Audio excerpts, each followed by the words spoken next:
ignorantly call Jesus Christ is coming back to say his chosen people.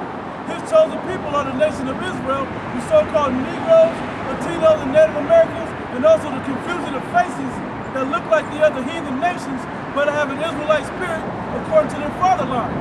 We'll start first by giving all praise and glory unto Yahweh, Ba'ashem, Yahweh Shai, Ba'ashem, Harakakadash. Double honor to the elder apostles at Great Millstone who rule well. Greetings, salutations, and blessings unto the hopeful elect that give their life and diligence to earn their salvation. Shalom unto you. All right, we're going to keep speaking prophecy, because prophecy is always the hot topic. It's always relevant until we're up out of here, okay? And so, matter of fact, go ahead and get that in Revelation. Revelation chapter 19, verse 7. Let us be glad and rejoice and give honor to him, for the marriage of the Lamb is come. Hey, why do we got to be glad? What do they say, glad and what? Rejoice? Why do we have to be glad and rejoice? Because now we're waking up. Matter of fact, get that in Romans 13. Right quick.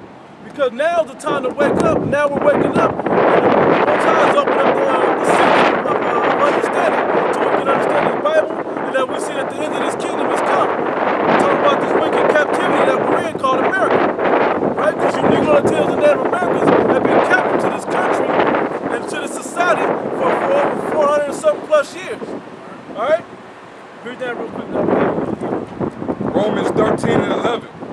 And that knowing the time, that now is the high time. That knowing the time, that's why we rejoice, because we know the time. How do we know the time? Because we watch it and see the prophecies happening. Okay? Go ahead, bro.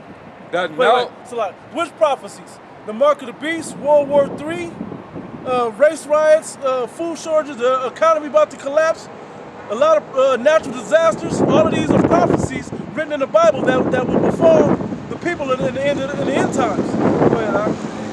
It is high time to awake out of sleep. Now is the high time to awake out of sleep, because the seals are open. The doors of mercy are now open for us to come in, for the elect to be chosen and called to come in to wake up and warn the people before the Lord comes back and destroys this place. But by doing that, they earn their salvation. All right, so now we're going to rejoice because we're getting out of this captivity. You got it, bro. For now is our salvation nearer than when we believed. For now is our salvation nearer than when we believed. When the apostles and the disciples, talking to our Lord, they kept asking, when are we going to get up out of here? Well, from the time that they asked back then till now, we're a lot closer. All right? Those same disciples that have come back through the process of reincarnation, we're a lot closer. We're closer to that happening than we were when the Lord was actually on the scene back then. Okay? Is that it on that? Yeah. All right, go ahead, bro. Revelation 19 and 7. Let us be glad and rejoice and give honor to him, for the marriage of the Lamb is come. Who are we giving honor to? Yahweh, who's the name of the Most High God. Ba'ashem, in the name of Yahweh Shai, our Lord and Savior, who you ignorantly call Jesus Christ. It's time to rejoice and honor them and give honor unto them, because they're waking us up at this time, okay? They're bringing us to a point of understanding that we can earn our salvation in this time. Go ahead, bro. And his wife has made herself ready. Keep going. Who was the wife? Yeah, Israel. the wife of Israel, the nation of Israel, particularly the elect of Israel, 144,000 in the 1/3. And if I may add, how are they making themselves ready? Yep. By trimming them lamps. Yep. You read about the parable of the virgins. 5 were wise and 5 were foolish. You had 5 that trimmed them lamps. Those were the ones that made themselves ready for the marriage of the Lamb. That's right. Okay? How did they do that?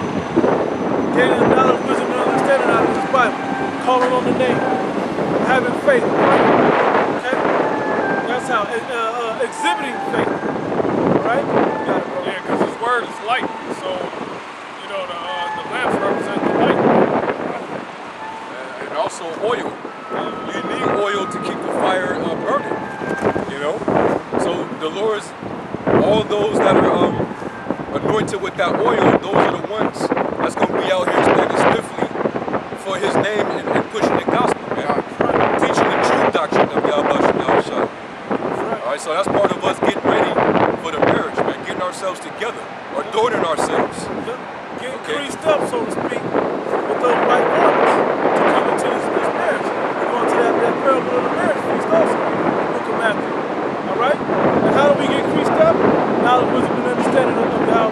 Shai and his promises. Yeah, what does that wedding garment represent? When the Lord was talking about bidding to a wedding feast, and he basically was calling those to, he had them go out to the highways and hedges to bid to the marriage, and there's going to be some of those men who the Lord's going to question, like, how did you get in without this the wedding garment?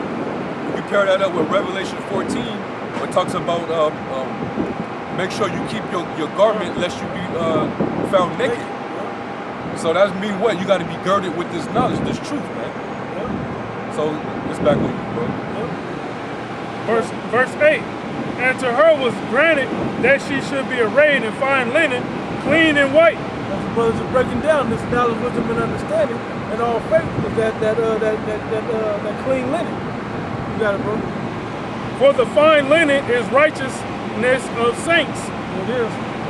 And he says unto me, right, blessed are they. The word saint is connected to the word sanctify, which means to cleanse. So all our sins are cleansed if we earn our salvation through this thing. All right? Because everybody's guilty and dirty. We all sin. We can't control that, especially in captivity. But through all faith, in Yahweh Shai, our filthy rags are made clean. All right? Our dirty deeds, so to speak, our sins are made white, made clean. Because what makes us purified, what purges us, not only is this knowledge a cleanser, but also the trials of fire, the fiery trials that we go through. The main trial being Jacob's trouble, which we all gonna have to face. Right before Yahweh Shai comes back, we gonna be in tribulation. So Yahweh Shai is gonna be the one that's gonna rescue us out of that tribulation, as if a man that's rescuing his bride, man. He's coming back to save the day for his bride, man. Yahweh Shai and his women, which is Israel, the elect of Israel, New Jerusalem. Back on you. To further an analogy with that, like the cowboy that the bride or the woman is tied to the train tracks, and the train's coming, and you gotta hurry up. That's what our Lord is going to be for us. It's going to be that close. It's going to be that close that we can rescue, okay? So that means we're going to have to go through everything up to that last moment. And when we call on the name and have faith, we escape. Yeah, that's Satan. All that is Satan. They don't even know what they're doing. That's just the energy of Satan. What further proves it gives us more faith that how much closer we are to the end. Because the energy in this city, especially over here in Sin City, the energy here has been nothing but all out demonic. It's a fight weekend. It's been nothing but crazy traffic, cops, people bugging out, demons, everything going on. And it's only going to get worse as the time gets further along. But it's going to be a lot more physical trials, physical terrors that come upon you as well. You got to stay strong in the spirit and then let that guide you through the flesh. All right? You got it. Revelation chapter 19, verse 9. And he says unto me, right, blessed are they which are called unto the marriage supper of the Lamb. And he said unto me, these are the true sayings of the Most High. Hey, and what he's referring to the parable of the wedding. That Yahweh Shai, Matthew was at the 22nd chapter. You know, this is the feast, man. That's right. We're dealing with the table with the bread and the yayan and you know what I'm saying, the oil and all that is this word right here, man. That's right. You know. Verse 10. And I fell at his feet to worship him, and he said unto me, see thou do it not. I am thy fellow servant, and of thy brother that hath the testimony of Yahweh Shai. Hey, if you don't have the testimony of Yahweh Shai, you're going to get killed. Period, point blank. If you live right here in the soils of America, and you wasn't given the testimony of Yahweh Shai, you're going to be killed right here on this soil. You can try to escape it and run to another country. That terror, just like Final Destination, is going to come and follow you and take you from there as well. Unless you have the anointing, so to speak, but unless you have the wisdom of Yahweh Shai, that you've been chosen and of the elect, you're gonna get destroyed, man. Period, point blank. Ain't no ifs, ands, or buts about it. You got it, bro.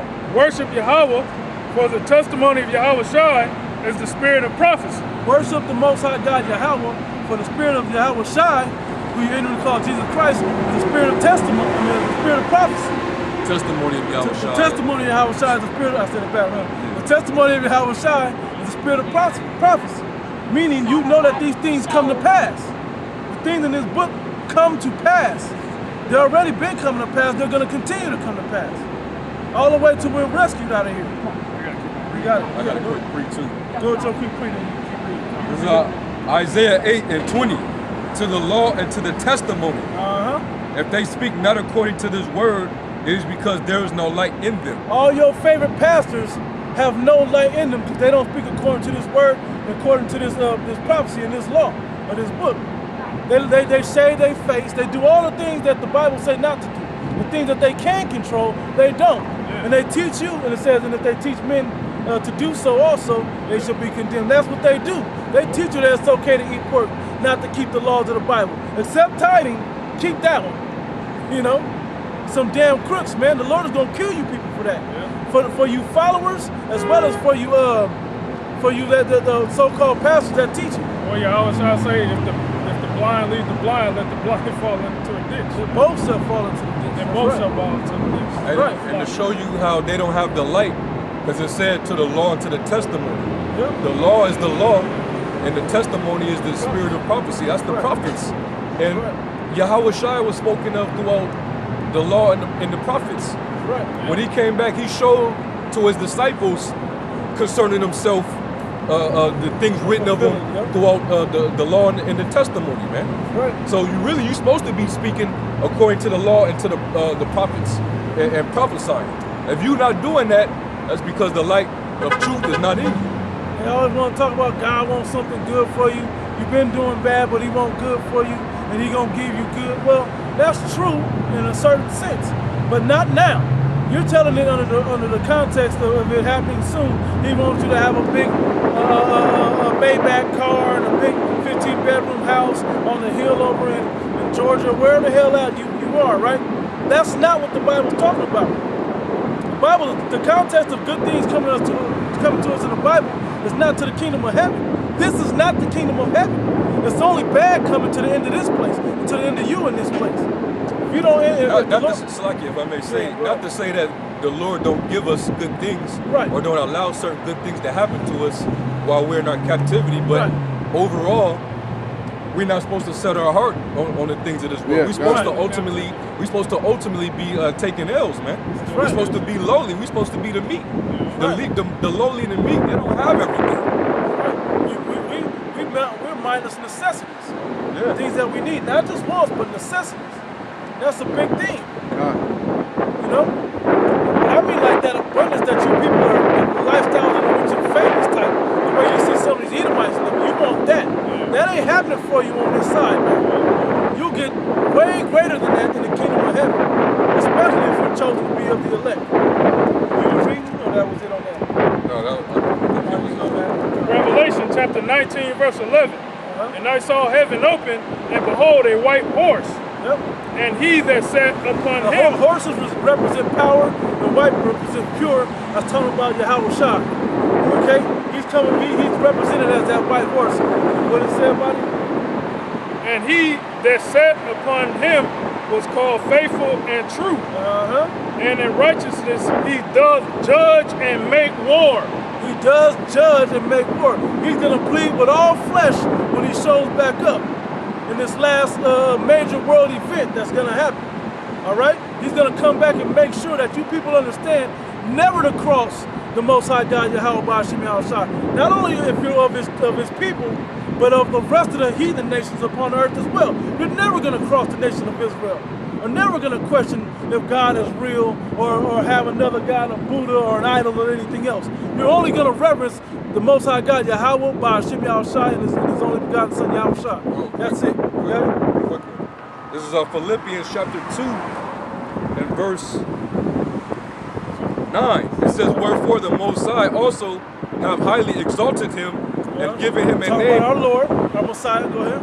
And given him a name which is above every name, that at the name of Yahweh Shai, every knee shall bow of things in heaven and things in earth. And why is every knee gonna bow? For fear and reverence. But reverence goes into fear anyway. You're gonna respect and fear the Heavenly Father through His Son, because He's gonna execute judgment on you when He comes back. That's right. Whether things be done that are good, or whether things be done that were evil, but we all must appear before the judgment seat of the Most High God, and He's gonna be the judge, jury, and executioner. Yeah, because he judged on behalf of the Most High. It said Right. in John 5 that the Lord basically gave His judgment down to His Son. That's right. You know, Hey, and why? John 5:22. And why? Because He actually lived His life. And He understands the pitfalls. He has compassion on that. But then with things that you can be doing that you're not, He ain't gonna have no sympathy for you on that. He gonna judge you. It's pass or fail. You got it out.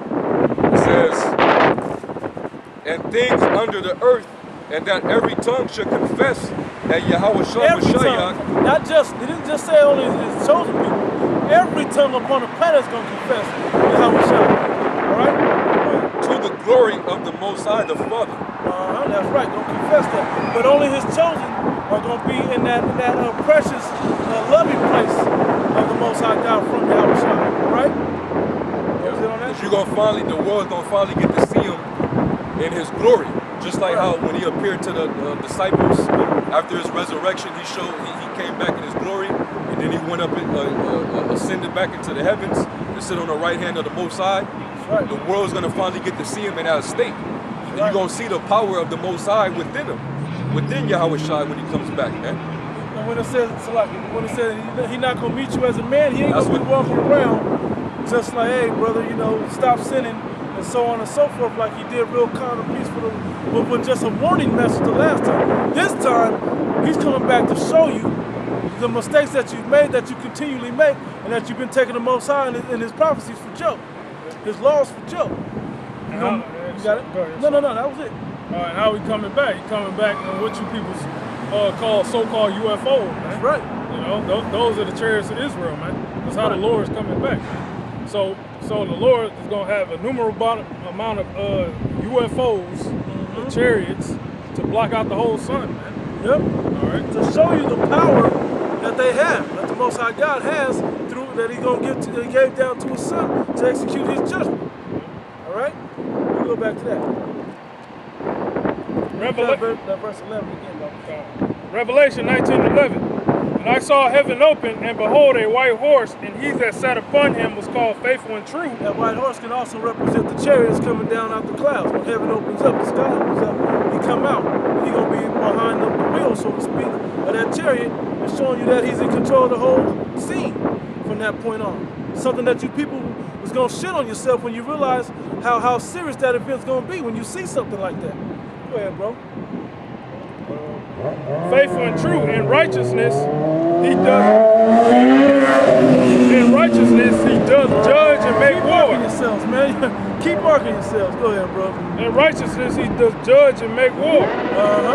His eyes were as a flame of fire, and on His head were many crowns. He gonna have all them crowns from snatching them from all you top rulers of the earth. He gonna have every crown upon His head, because He gonna make every knee bow, like it said already. Every knee is gonna bow before Him and confess that He is the King of all kings and the Lord of all lords. Yeah, there's going to be no more foreign hierarchies on the planet upon Yahweh Shah's return. Any hierarchy that these nations have, it's all going to be stripped from them when the Lord returns. Whether it's a deity, an idol, so on and so forth. Yeah, but like the top rulers, starting first and foremost with the rulers of the darkness of this world, the light bearers of this world, they are going to come down. Right. Okay, they are going to come down, and then all the other little puppet leaders and people that of wealth and power, they are going to lose their position. Right. And that's how. Why you think that the gates of Jerusalem going to have to be opened up? Because when He comes down to defeat these nations, everything that they have continually, right? Yeah, it's going to have to be translated to Israel. Yep. Okay. All the kings, they are going to be brought to naught, man. It says that they're going to be brought down to hell. Right. Okay. Hell meaning the grave, down to a very low, impoverished estate. not to some fiery pit to sit on the earth. Okay, that's just mythology at that point. Scare tactics to the Roman Catholic Church. Right? You got it. And he had a name written that no man knew but he himself. And when it said he had a name that no man knew, written that no man knew but he himself, it's talking about his elect also know that name, and it's Yahweh Shai, okay? Yahweh in the name of by Hashem Yahweh Shai. That's the name that no man knew. Meaning it wasn't a common name upon the earth that everybody knows, like the word Jesus. It wasn't like that. And even that name Jesus doesn't hold the same respect that name Yahweh Shai is gonna have. Okay? It's gonna garner fear when you hear that name. That's the same scripture that the IUIC tried to justify. That's to justify their doctrine of not knowing the name. Nobody knows his actual name on the earth. But it said new name. Does that mean it's literally like the Lord changed his name from the ancient world to his name? No, man. Just like there's no such thing. The Lord didn't change the moon either. But we have the new moon every month. Right. And that Greek word is kainos, which means to make fresh. Refresh, refresh. You know, he's making it fresh in the mouth of his servants, the prophets, man. To bring that name back out and proclaim it. Because it was once a staple of our people. And now, even in the time of the Exodus, the name has been axed out and washed away, diluted and whatever else you want to call it. But now it's being refreshed. Yeah, because it was falling away first. Yep. You know, we had it in slavery. Yep. We lost our heritage, the Language. Hebrew language, which in turn we lost the Most High's name and the Son. And you pair it up with Revelation, was that 2 and 17, when it talks about how basically those that overcome, will he give them the hidden manna and also that white stone. Basically, he's going to give his new name to those that receive it. That white stone represented mercy, man. Okay? Who is he going to give mercy to? His elect. His elect is going to receive the ultimate mercy, which is going to trickle down to the rest of the nation of Israel on the second go around. But within the salvation, only his elect, his chosen, are going to have mercy, man. Matter of fact, I don't mean to. No, that's good. Go to Wisdom of Solomon, the 3rd chapter, real quick.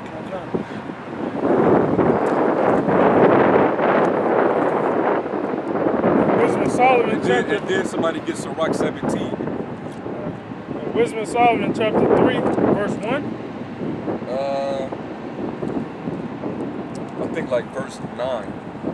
Wisdom of Solomon chapter 3, verse 9. That they put their trust in him. Start at 6 and read down to 9. All right, 3 and 6, Wisdom of Solomon. As gold in the furnace has he tried them and received them as a burnt offering.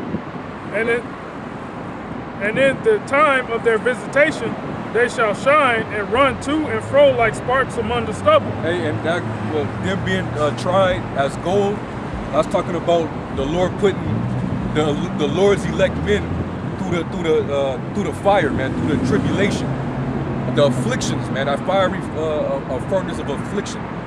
All right, but we're gonna be going through the straight gate. We're gonna be getting persecuted, and it's all going to be to the building up.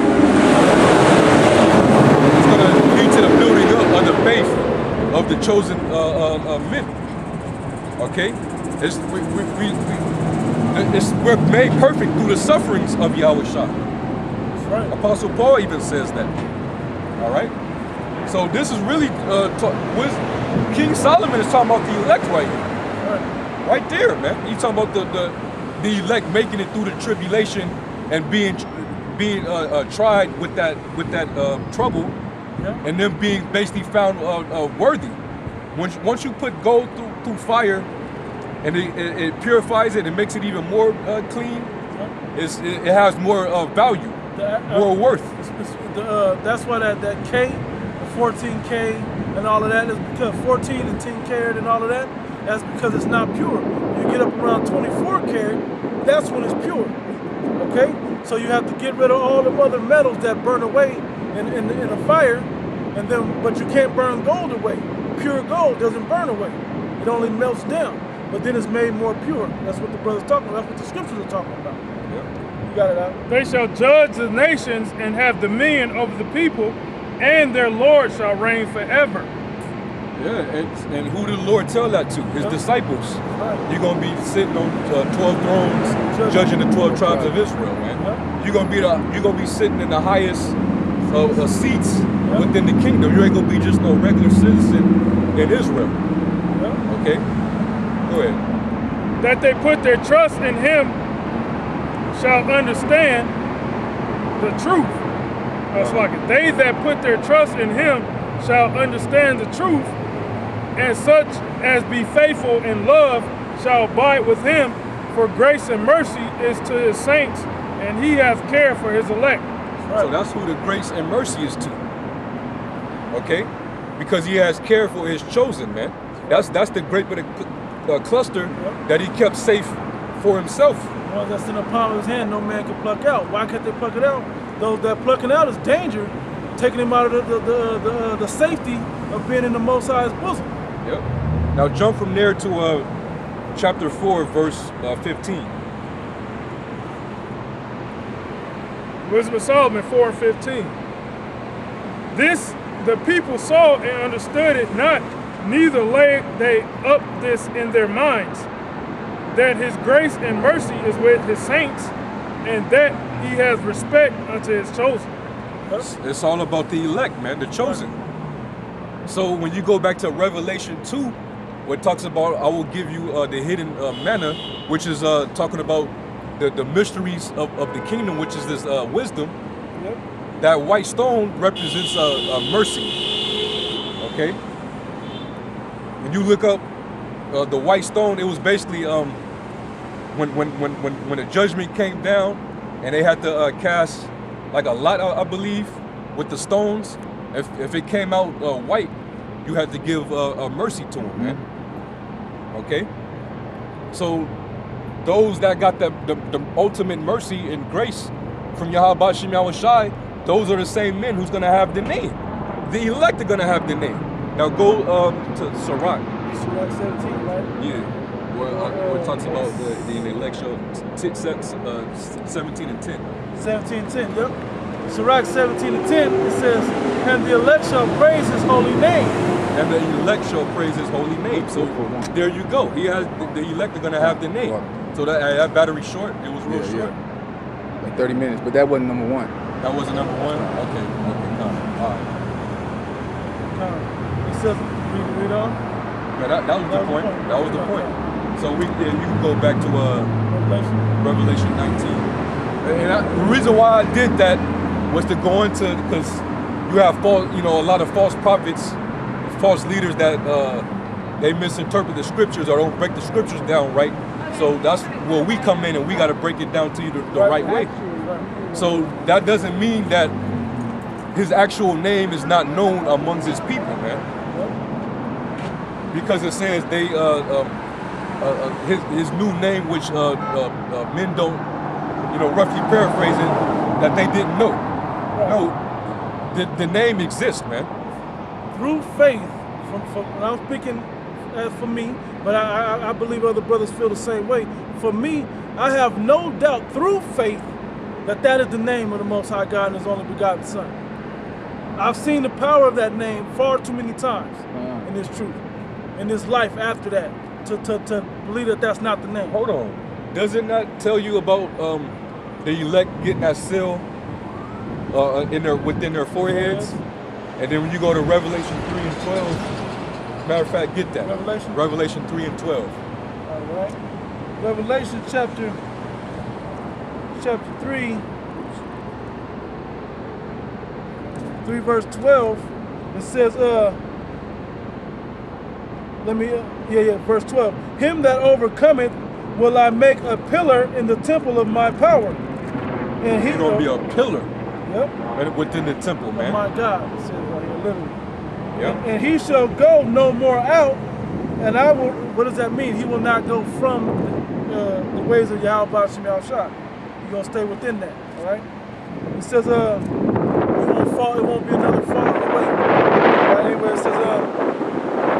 shall go no more out, and I will write upon him the name of my God, and the name of the city of my God, which is New Jerusalem, which cometh down out of heaven from my God. I'm reading it verbatim.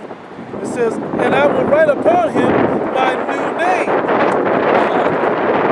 Basically, these same men are going to be sealed with the same seal that the angels, when you read Revelation 7, and it talks about hold back the four winds until you have sealed my servants in their forehead. Matter of fact, somebody get that. And what is all within that seal? The name, the wisdom, the heritage. Come on, we're going to get right to it. You want me to start up at what, verse 9 or up the top? Let's start at the top. It's at the top. Revelation 7:1, it says, and after these things I saw 4 angels standing on the 4 corners of the earth, holding the 4 winds of the earth, and the wind should not blow on the earth, nor the sea, nor on any tree. And that's the reason why World War III ain't at the stages of, nuclear missiles being launched yet. That's because the Lord got to seal up his elect first. So what does that mean? That means what? The Lord got to basically stamp all his men, with the stamp of approval. What's that? The Tawa, exempt from judgment. He has to make sure he get all his men stamped so they could be safe for the salvation, for the marriage. To say it this way, tucking them into the safe, strong tower, tucking them into the hand that they can't be plucked out. Analogies like that the scriptures use. Come into my chambers. Come into my chamber, depart that you be not partakers of her sins or iniquities. All of that. And you can't be up in the chambers if you don't, without the mark, without the wedding garment. All right, so on and so forth, man. Yeah, because when the angels come and they see you got that mark of the beast, the chip, they're gonna destroy your ass, man. Right. Yep.